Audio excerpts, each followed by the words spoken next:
보안의 중요성은 알겠지만 개발하기 귀찮다고요. 자, 보안에 대한 가벼운 이야기부터 시작을 해보도록 하겠습니다.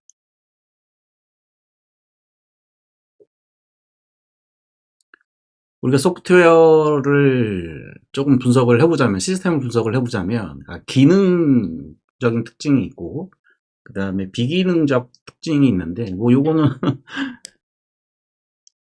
우리가 시험 보는 건 아니니까 암기할 필요는 없는데, 어쨌든 이제 소프트웨어의 비기능적 특징을 좀 살펴보자면, 뭐 성능 확장성, 가용성, 보안 이런 부분들이 있는데요. 성능은 그거죠. 예, 웹페이지가 뭐 3초 이내 떠야 된다. 뭐 이런 것들. 그다음에 확장성은 이제 개발을 해놨는데 나중에 뭔가 추가할 부분들이 있으면은 확장이 좀 편하게 돼야 된다. 그다음에 가용성, 뭐 1000명 정도 수용할 수 있어야 된다. 뭐 이런 부분이 있을 거고 마지막으로 이제 보안 부분들이 있겠죠. 이 보안. 예, 개인정보 보호라든지 이런 부분들에 대한 내용이 있겠죠. 자, 기능적 특징은 뭐 다른 거 아닙니다. 우리가 소프트웨어를 개발을 할 때 유스 케이스를 가지고 어떠한 소프트웨어가 일을 할 것이다. 이런 것들이 이제 기능적 특징이라고 보시면 되겠습니다. 자, 그러면 이제 보안에 대해서 조금 얘기를 해봐야 되겠죠. 자, 소프트웨어의 보안을 구현을 하기 위해서 요러한 것이 필요합니다. 라고 제가 적어놨는데요. 일단 데이터 암호화. 그러니까 데이터를 이제 전송하거나 저장을 할 때, 혹시, 패스워드 같은 경우에는 저장할 때 암호화해서 저장해야 되는 거 여러분들 다 아시죠? 그 다음에 리소스 보호. 내가 예를 들어서 시스템을 하나 만들었는데 그 시스템에 로그인한 사용자가 여러 명이 있고 그 사람들이 내가 인증되지 않은, 내가 인가되지 않은 데이터 혹은 리소스 페이지 있죠? 네, 그 페이지에 접속하지 못하도록 하는 거. 그게 이제 인증과 인가가 될 거고요. 그리고 기업과 기업 간에 뭔가 데이터를 주고받아야 되는 그런 상황에 있어서 시스템 간의 신뢰가 있어야 되겠죠. A라는 시스템, A라는 회사가 B라는 회사하고 데이터를 주고받을 때는 분명히 내 시스템 안쪽에 있는 것이 아니기 때문에 네트워크를 통해서 주고받을 건데, 그러면은 저쪽 통신해야 되는 B사의 그 시스템을 신뢰할 수 있는가? 어떻게 신뢰할 수 있는가? 어떻게 구분할 수 있는가에 대해서 시스템 간의 신뢰 문제도 보안에 있을 것입니다. 그런 부분들을 해결하기 위해서 이제 암호키라든지 혹은 이제 네트워크에 뭐 IP로 제한을 둔다든지 이런 조치들을 취할 수가 있겠죠. 보안과 비용에 대해서도 한번 좀 살펴보도록 할게요. 예를 들어서 이제 우리 집을 보호하는 법이라고 제가 하나 만들어 놨는데요. 우리 집을 보호하는 법에는 우선 현관문에 열쇠로 잠가버리는 그런 방법이 있을 거고, 혹은 현관문에 내가 돈이 조금 있어가지고 전자도어락을 설치하는 방법이 있을 거고요. 감시 카메라를 다는 방법도 있을 것이고요. 돈을 조금 더 쓴다면 외주 업체를 고용을 해가지고 내 집에다가 CCTV도 달고 창문도 보호할 수 있게끔 하는 그런 방법들이 있겠죠. 그런데 이제 이런 방법들이 가만히 보시면은 열쇠보다는 전자도어락이 더 비싸죠. 그다음에 전자도어락보다는 감시 카메라가 더 비싸고, 그 다음에 외주를 주는 게 더 비쌀 것입니다. 그래서 보안은 복잡도가 높아질수록 비용도 증가한다는 것을 우리가 알 수가 있습니다. 하지만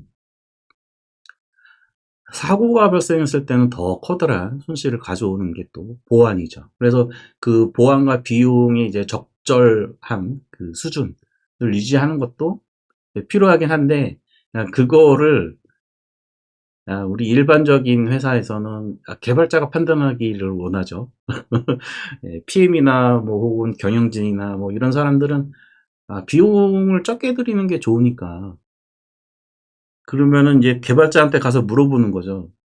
야, 이거 어디까지 보안 세팅을 해야 돼? 그러면은 뭐 우리 근거를 가지고 얘기를 해야 되는데, 개발자야 뭐 이게 엔지니어니까 뭐 하면 다 좋죠, 이렇게 답변하면은 이제 꾸사리 먹죠. 그래서 그러면 어떤 근거를 가져야 될까라고 생각을 했을 때 우리가 가장 쉽게 그 근거를 제시할 수 있는 근거가 뭐가 있냐면 행안부 같은 경우에 이 보안과 관련된 가이드 문서를 주거든요. 그래서 그 가이드 문서를 보고 뭔가 근거를 가지고 요 정도 비용은 좀 쓰셔야 됩니다. 이렇게 우리가 건의를 할 수도 있겠죠. 자, 직장 생활이라는 게 꼭 우리가 개발자들이 혹은 엔지니어들이 그냥 코딩만 하는 게 일은 아니다 라는 걸 좀 아셨으면 좋겠고요. 다음 얘기를 좀 해보도록 하죠. 그러면은 이제 우리가 애플리케이션을 개발할 때 일반적인 보안 취약점이 뭐가 있는가에 대해서 한번 살펴보도록 하겠습니다.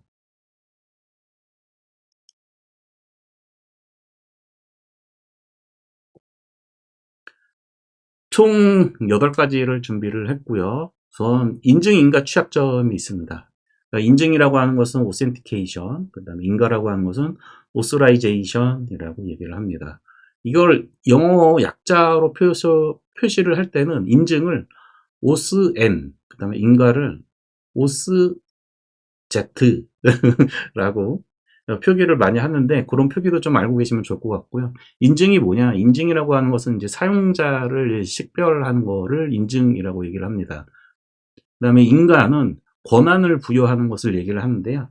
권한 부여, 요거는 여러분, 저도 좀 많이 헷갈리는 부분이긴 한데 그냥 영어로 돼 있으니까 헷갈린 거예요. 인가, 권한부여라고 하는 것은 회원가입이라고 생각하시면 됩니다. 그 다음에 인증이라고 하는 것은 로그인이라고 생각을 하셔도 거의 무방하고요. 우리가 스프링 시큐리티 강의를 이제 뒤에 제가 쭉 진행하면서 여러분들이 계속 이제 이 용어들을 쓰다 보면 인증이 뭐고 인가가 뭔지 좀 아시게 될 거고요. 스프링 시큐리티에서는 이제 오센티케이션이라는 용어가 많이 나오는데 그 부분에 대해서 우리가 스프링 시큐를 통해서 공부를 하시게 될 겁니다. 다음으로 이제 세션 고정이라고 되어 있는데요. 세션 고정 취약점은 이미 생성된 세션 아이디를 이제 해커가 재이용해서 유효한 사용자로 가장하는 것을 얘기를 합니다. 요즘은 이제 프론트하고 백엔드가 분리가 이렇게 분리해서 개발을 하잖아요. 그래서 이런 이제 세션을 백엔드에서 사용하지 않는 케이스가 많이 있거든요. 그러다 보니까 뭐 예전에는 세션 고정에 대한 부분들이 좀 보안 취약점으로서 많이 언급이 됐었는데 요즘은 좀 많이 줄어든 것 같습니다. 그래서 이런 세션을 백엔드에서 요즘은 잘 안 쓰죠. 거의 안 쓰는 추세입니다. 예전 같은 경우는 J세션 ID라든지 이런 부분들을 중간에 이제 가로채서 보안의 취약점이 노출되는 케이스, 그 다음에 이제 쿠키. 우리가 이제 스프링 시큐리티를 처음 배울 때 HTTP 베이직 방식으로 쿠키에 그 정보를 담아서 하는 거를 한번 연습을 해볼 건데, 이제 그때 되면은 세션 고정의 보안 취약점이 뭔지 조금 더 자세하게 아시게 될 것 같습니다. 다음으로는 뭐 여러분들 요거 많이 아시죠? XXS 라고 하는 건데 교차 사이트 스크립팅, 요건 이제 백엔드보다는 프론트 쪽하고 좀 관련이 있는 부분인데요. 제가 서버에 노출된 웹 서비스를 어쩌고저쩌고 쭉 적어놨는데 요런 문구보다는 뭐냐면은 우리가 이제 게시판에 글을 등록을 할 때 스크립트 태그로 싸가지고 자바스크립트를 저장시킬 수 있다. 저장시켰는데 걔를 다시 불러왔을 때 스크립트가 동작할 수 있게끔 하는 그런 부분들을 XSS라고 얘기를 하는데 이것도 이제 조심하셔야 되는 거죠. 그러니까 게시판에서 이제 글을 작성할 때 스크립트 태그가 있으면 그 스크립트 태그를 그 있잖아요. 이렇게 end lt 이렇게 이제 변환하는 거, 이렇게 변환해서 저장시키고 불러올 때는 걔를 그대로 불러와야 스크립트가 저장된 스크립트가 다시 불러왔을 때 동작을 하지 않죠. 이런 식으로 아주 간단하게 할 수 있을 거고요. 또 살짝 다른 얘기지만 CORS라는 것도 있습니다. 그다음에 인젝션에 대해서 이거 되게 중요하죠. 아까 전에 얘기했던 SSS도 인젝션의 한 일종이고요. 우리가 가장 그 보안 취약점에 가장 노출되기 쉬운 인젝션 중에 하나가 바로 SQL 인젝션이라는 것이 있습니다. SQL 인젝션을 이용을 하게 되면 백엔드에서 SQL을 작성을 했을 때 그냥 플러스 예. 프리페어드 스테이트먼트로 쓰는 게 아니라 그냥 플러스로 그냥 문자열로 SQL을 이제 쿼리를 구성하는, 예, 그런 식으로 개발을 하게 되면은 SQL 인젝션에 굉장히 취약하게 되죠. 이전에 강의를 할 때 제가 한번 SQL 인젝션에 대해서 한번 수강생들한테 보여준 적이 있었는데, 깜짝 놀라더라고요. 이렇게 쉽게 뚫린다고? 라는 거를, 예, 눈으로 보면은 정말 이제 확 돌아가죠. 그래서 가장 중요한 부분이기도 하고, 우리가 스프링 부트 JPA라든지 뭐 이런 걸 쓰게 되면은 SQL 인젝션은 거의 알아서 해결을, 예, 해줘. 거의 알아서? 예, 그건 아닌 것 같고요. 어쨌든 SQL 인젝션이라는 거를 한번 좀 보셔야 되고, 걔를 인젝션이 발생하지 않게끔 하는 그 방어 방법을 여러분들도 좀 알고 계셔야 될 겁니다. 일단 민감한 데이터 노출 부분입니다. 이거는 제가 실무에서도 코딩하는 개발자들을 좀 살펴보면은, 시니어급들도 이런 부분들을 좀 간과한 부분들이 좀 많이 있더라고요. 예를 들어서 애플리케이션 프로퍼티에 그 키 같은 거 있죠. 예, 인증키 뭐 이런 것들, 이런 것들을 그냥 박아놓는 케이스도 있었고, 그다음에 데이터베이스에 저장한 로그 정보, 대형 서비스에 대한 시스템들에 대해서 이제 우리가 나중에 그 CS 대응, 고객 대응을 하기 위해서, 예, 그 실무 용어가 좀 섞이는데, 예, 고객 대응을 하기 위해서 데이터베이스에 로그를 이제 저장을 하는데 DB에 저장하는 케이스도 있을 거고요. 그 다음에 최근에는 그 엘라스틱 서치 뭐 이런 것들을 이용해서 로그 정보를 저장을 하는데 거기에 뭐 아이디라든지, 예, 패스워드는 뭐 안 넣겠죠. 예, 아무리 보안에 관심이 없는 개발자더라도. 그런데 이제 아이디라든지 그다음에 금액, 뭐 얼마를 입금했다, 뭐 3만 원, 뭐 5만 원, 이런 민감한 정보들을 그냥 로그에 그냥 저장을 하고 있는 거죠. 이런 거는 로그에 필요 없거든요. CS 대응에도 필요가 없고, 예, 그런 로그 정보도 저장을 하면 안 되는 거고요. 그다음 세 번째가 가장 중요한데, 우리가 API를 이제 개발을 하다 보면은 에러가 나면은 500을 리턴하잖아요. 500을 리턴하는 거는 절대 좋지 않은 방법이다. 왜냐면은 500 에러를 그대로 프론트 쪽에 에러 메시지를 그냥 품으로 다 넘겼다. 그러면은 거기에 보면은 뭐 어떤 클래스를 이용했고, 예를 들어서 이제 서비스 뭐 리파지토리 뭐 이런 클래스명에 대한 정보도 노출이 되는 거기 때문에 그게 일반 사용자가 봤을 때는 아무것도 아니지만 해커나 혹은 개발을 조금이라도 아는 사람이 봤을 때는 엄청나게 중요한 정보죠. 해킹을 하기 위한, 예, 그런 부분들. 민감한 데이터를 노출하는 것도 보안 취약점 중에 하나다.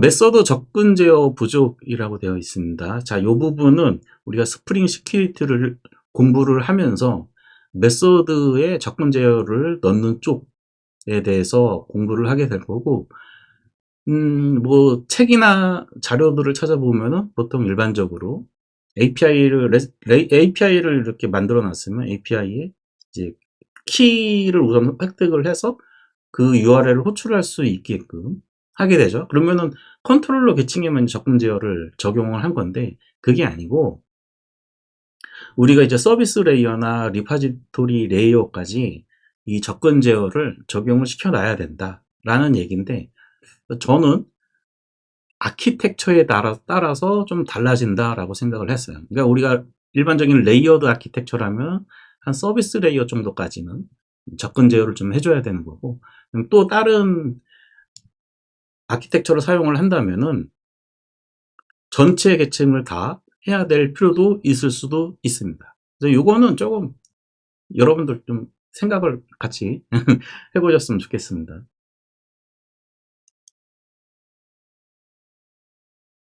자, 그 다음에 이거 되게 중요하죠. 알려진 취약성이 있는 종속성 이용. 2021년도, 여기 보이시죠? 2021년도 로그4j2에 대한 취약점이 나왔었죠. 자바를 사용하시는, 정말 제가 확정하던데, 단언컨대 로그4j2를 사용하지 않는 개발자가 있을까요? 엄청난 취약점이었죠. 그래서 난리 났었죠. 저도 그때 회사에서 일을 하고 있었었는데 다 뒤집어졌죠. 자, 이제 종속성, 알려진 취약성 있는 종속성에 대한 목록을 뭐라 그러냐면은 CVE라고 이해를 하셔도 됩니다. 그래서 CVE 뭐뭐뭐라고 나오면 이거는 어떤 라이브러리에 대한 취약성에 대한 정보구나 라고 생각을 하시면 되고, 관심 있게 보셔야 되고요. GitHub나 뭐 이런 데 가면은 깃에서 제가 이제 리파지토리를 이렇게 관리를 하고 있다 보면은 메일로 혹은 날라오거나 아니면은 뭐 알람으로 이렇게 오는 것 중에 하나가 이 CVE 어쩌고저쩌고가 당신이 사용하는 라이브러리에 뭐가 있더라, 이런 거를 점검을 해주거든요. 네, 그런 거라고 보시면 되겠습니다. 자, 마지막입니다. CSRF라는 사이트 간 요청 위조라는 것이 있는데요.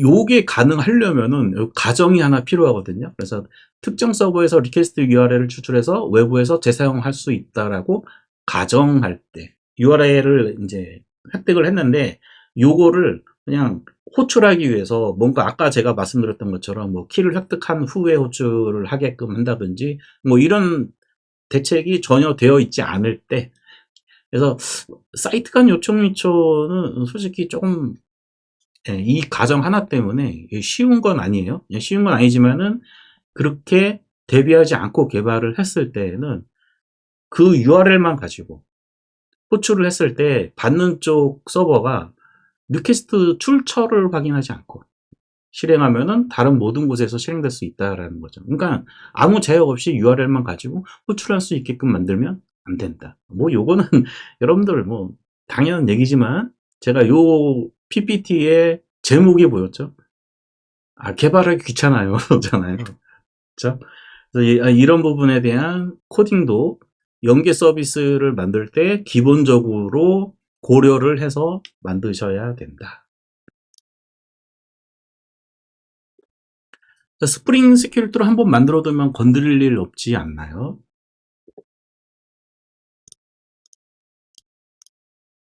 네, 지금은 맞습니다. 근데 새로운 취약점이 아까 보셨죠? 로그4j2 같이 잘 쓰고 있던, 전 세계 개발자들이 잘 쓰고 있던 그런 라이브러리들의 취약점이 언제 발견될지 모르는데 과연 안 바꿀 수 있을까요? 그리고 이제 우리가 스프링